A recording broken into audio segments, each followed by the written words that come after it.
influencers. Obviously, this has now become quite a big part of PR and the PR responsibility, what we see as incorporated within PR.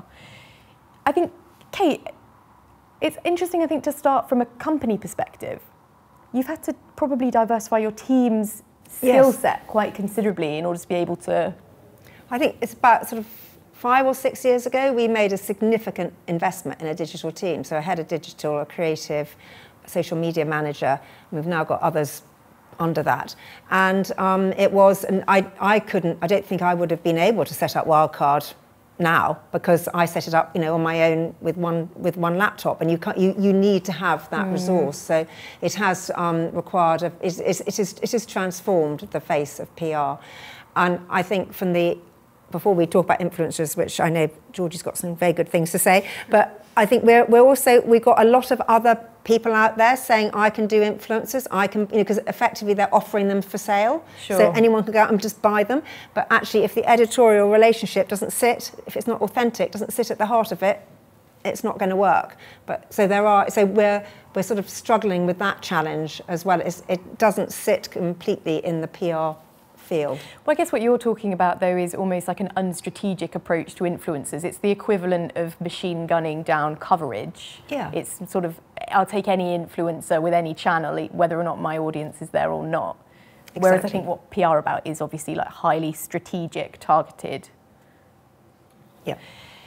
Judi, so I know you guys have been through a whole change, I suppose, in how you work with influencers over the last, how many years? How many years?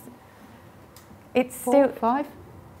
Yeah, four or five years that. And you started off like dipping a toe? Yes, we did. We were absolutely talking about that today. Yeah. So I suppose we take exactly the same approach to creating a list of influencers, a hit list, a short, well thought through list of influencers who we feel may be able to tell our stories authentically for us, and then targeting them, both our team and Wildcard. You double up? Yes, we do, because we have some direct relationships ourselves with people. But when it came to launching Another Place, The Lake, I think that was the very first time that they were a strategic part of the people that we wanted to come and have stay and tell our stories. And we had some real success at an early stage. We were talking today about Hand Luggage Only, who came to stay and who told our story beautifully at the time through social media and their blog. But they've continued to tell our story for us and resurfaced content that they produced back then. Actually, this week, it's just come up again. So the long tail of that too. When you get it right, when you've got a relationship right, and you've invited someone who's truly going to enjoy the brand experience you want to give them, then that kind of partnership has long-term benefits. And Georgie, so tell me about, from your perspective then, those kinds of relationship buildings that you need to do now with influencers and ambassadors? Yeah, and then I think you could also divide them up, couldn't you? So you've got influencers who, and this is again what we're chatting about today, you've got essentially professional influencers, I guess, who are doing it for a living, and you have to respect that now. So yes, you've kind of got like part-time bloggers and part-time Instagrammers, and they're doing it on the side, and great. But you've also got individuals who've been doing it now, whether it's 6 months or 6 years, but they are investing their entire life into doing it. And when I say you have to respect that, what I mean is that you have to pay for their time. So Sure. I think gone are the days, when you would say, oh, we'll just do an organic influencer drop, and you kind of like send it out and hope for the best, and you get some nice pickup here and there and some not.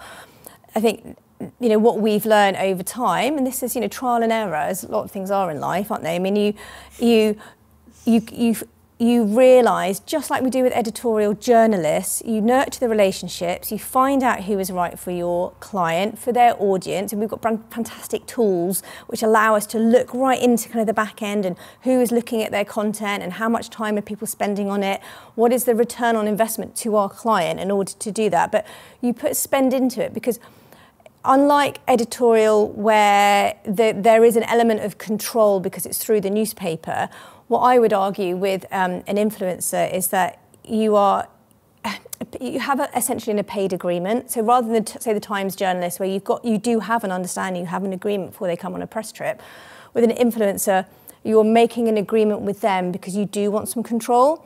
And I think that's the bit that Kate's talking about, is actually the influencer piece starts falling out of what we would have said traditional earned media. It's not necessarily kind of traditional PR, but you've got the PR element because we understand the editorial conversations which need to come out through the influencer, and we're using the influencer because we want to get into their audience profile.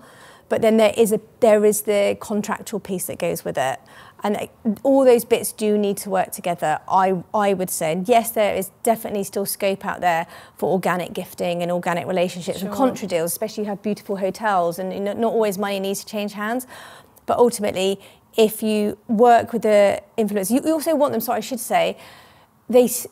you can't just pay them to write for you. You've got to make sure that they like your brand. You know, I think that is a mistake to think, oh, I want them, they're going to write something great, because then it's not authentic, and their audience will see through it. Sure. I'd say I'm sure people have seen Father of Daughters. Oh, yeah. And he does quite a lot of interesting ads, actually, and I follow him. And he did one recently, it doesn't matter the name of the brand, but I kind of felt good for him, you know, very clearly said it was an ad, but my God, he got totally slated for it, because his audience were just like, sorry, mate, you've just gone too far. So it is, you know, you've got to kind of just really be careful, because it's your brand who's going to get affected if you've just taken that influencer just a little bit too far. So it's got to seem real and authentic, and it's got to feel that they are right for the brand. So. Sure.